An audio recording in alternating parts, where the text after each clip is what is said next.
आशा करता हूं आप सब बहुत अच्छे होंगे। मेरा नाम है सिद्धांत अग्निहोत्री। स्टडी ग्लोस पे आपका बहुत बहुत स्वागत है। मैं आज आपको बहुत सारी चीजें बताऊंगा। मैं बताऊंगा कि नरेंद्र मोदी जी ने क्या क्या कहा है कल 15 अगस्त के दिन। फिर जो हमारा मिशन सुदर्शन चक्र है, जो भारत का नया नेशनल डिफेंस शील्ड है, उसमें क्या खास है, चलिए आगे बढ़ते हैं। तो सबसे पहले तो बता दूं कि भैया हमारा इंडिपेंडेंस डे सेल आज खत्म हो जाएगी, तो make the best out of it. सारे कोर्सेज पे 40% ऑफ है और एआई का कोर्स हमारा चल ही रहा है, तो आप इसको अवेल करें। डिस्क्रिप्शन कमेंट बॉक्स में लिंक है। तो लाल किले से भारतीय प्रधानमंत्री ये कहते हैं कि ऑपरेशन सिंदूर के बाद हम लॉन्च कर रहे हैं मिशन सुदर्शन चक्र। अब हम सबको पता है कि अभी जन्माष्टमी है आज। Happy Janmashtami to all of you. तो जो लेजेंडरी वेपन है लॉर्ड कृष्ण का सुदर्शन चक्र, जो सब देखता है, इंसाफ है, वो एक तरीके से कर्म के हिसाब से फैसला करता है। तो बोला कि ये महाभारत में यूज हुआ था ताकि सूरज की किरणों को ब्लॉक किया जा सके। आपको याद है ना कि भैया अभिमन्यु, जब अभिमन्यु का वध हुआ था, अभिमन्यु एक ऐसा कैरेक्टर, मतलब अगर वीरता हो तो अभिमन्यु जैसी हो, तो अभिमन्यु चक्रव्यूह के अंदर तो चले गए लेकिन उससे बाहर नहीं आ पाए।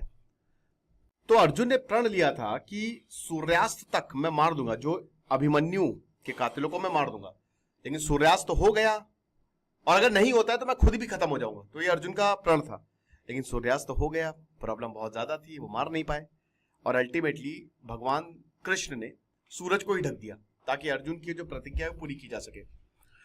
तो 2035 तक बता रहे हैं कि इन द नेक्स्ट 10 ईयर्स मैं स्ट्रेंथन और नेशनल सिक्योरिटी शील्ड को मॉडर्नाइज कर दूंगा, ये इन्होंने कहा है।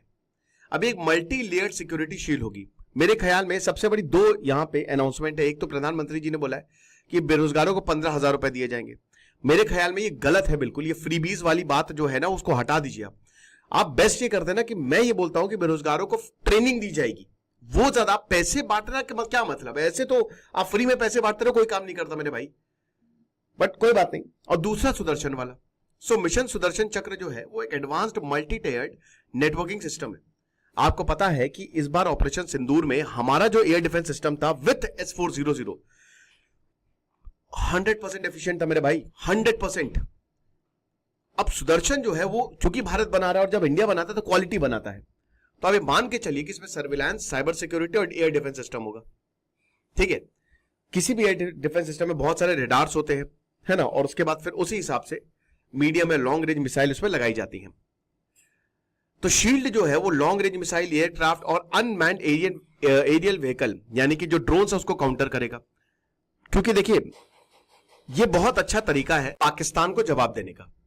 भारत ने पाकिस्तान को बहुत ही शानदार और बहुत ही जबरदस्त जवाब दिया है और बहुत बढ़िया है ये, क्योंकि लगातार आसिम मुनीर बकबक किए जा रहा है। बड़बोलापन इसका देखिए कि हम भारत में ये कर देंगे, हम भारत में मिसाइल मार देंगे, हम जो है जो क्रिटिकल इंस्टॉलेशंस है वहां पे मार देंगे, हम जामनगर में अंबानी की रिफाइनरी को खत्म कर देंगे। तो भारत ने बोला कि आ जाओ बेटा, खत्म करके दिखाओ। तो ये एक तरीके से पाकिस्तान को भी मैसेज है कि ये कॉम्प्रिहेंसिव नेशन वाइड शील्ड होगी, कोई कुछ नहीं कर पाएगा। अब सोचिए S400 विद दिस।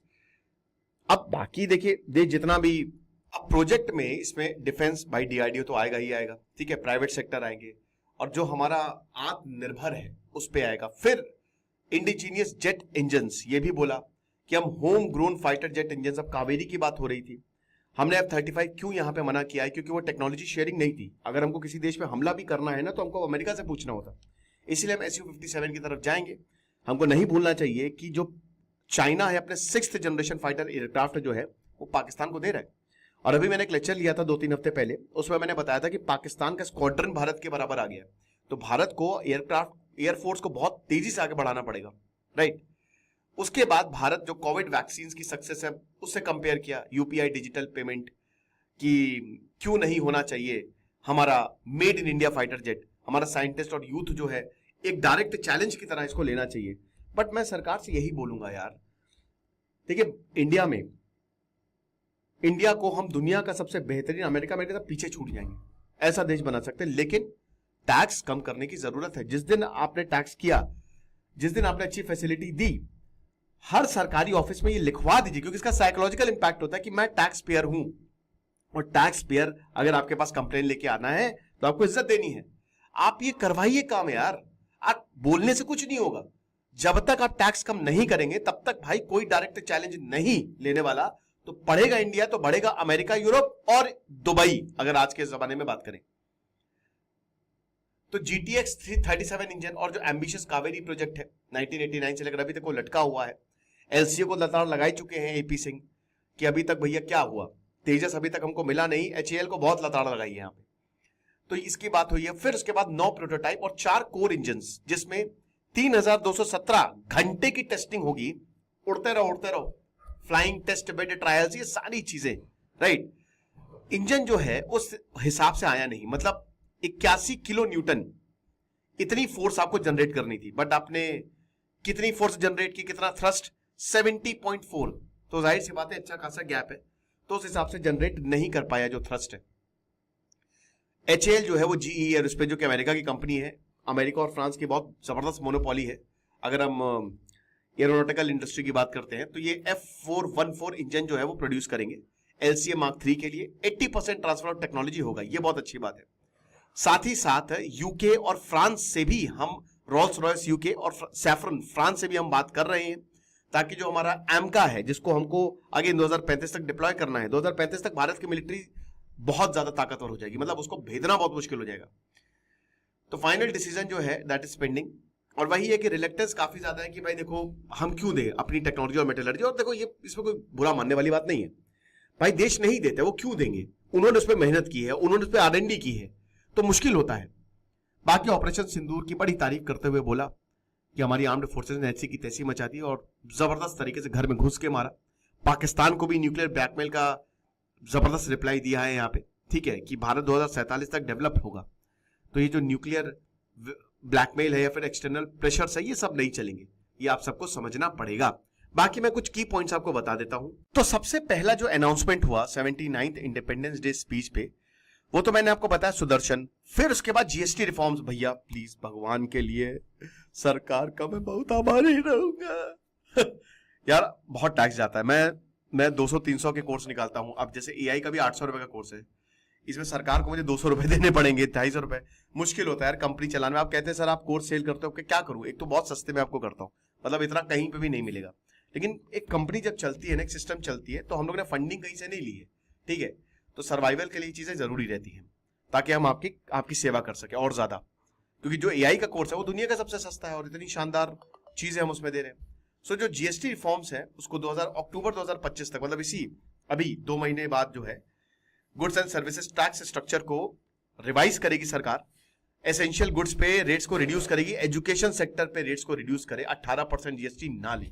जब तक हम एजुकेशन सिस्टम को रिफॉर्म नहीं करें कुछ नहीं होने वाला। दूसरी जो बहुत बड़ी स्कीम लॉन्च की है वो 1 करोड़ यूथ एम्प्लॉयमेंट स्कीम है, प्रधानमंत्री विकसित भारत रोजगार योजना। ये आपको वन टाइम इंसेंटिव देगी 15,000 प्राइवेट सेक्टर जॉब सीकर्स के लिए, 3.5 करोड़ बेनिफिशियरीज हैं।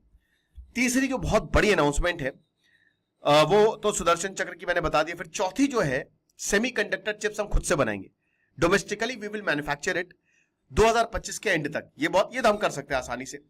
फिर इंडस वाटर ट्रीटी का जो रिव्यू है वो हम करेंगे और उसके बाद और ज्यादा पानी जो है वो भारत को मिलेगा। क्लीन एनर्जी, भारत ने 50% जनरेटिंग जो इलेक्ट्रिसिटी हम जनरेट कर रहे हैं ना, वो नॉन फॉसिल फ्यूल से आ रही है, वो हमने ऑलरेडी अचीव कर ली है, तो 2030 तक की डेडलाइन है, उसको भी हम कर देंगे। और उसके बाद आर्म्ड फोर्सेस का रिकॉग्निशन। तो ये कुछ इंपॉर्टेंट चीजें थी। बाकी आपको क्या लगता है आप मुझे कमेंट बॉक्स में जरूर बताइएगा। बता दो कि प्रधानमंत्री मोदी जी की जो स्पीच थी वो 103 मिनट की थी, 103 मिनट, आप समझ रहे हो, लॉन्गेस्ट है ये। पिछली बार भी जो रिकॉर्ड बनाया था PM मोदी जी ने बनाया था 98 मिनट, वो भी पिछले साल। तो ये चीज है।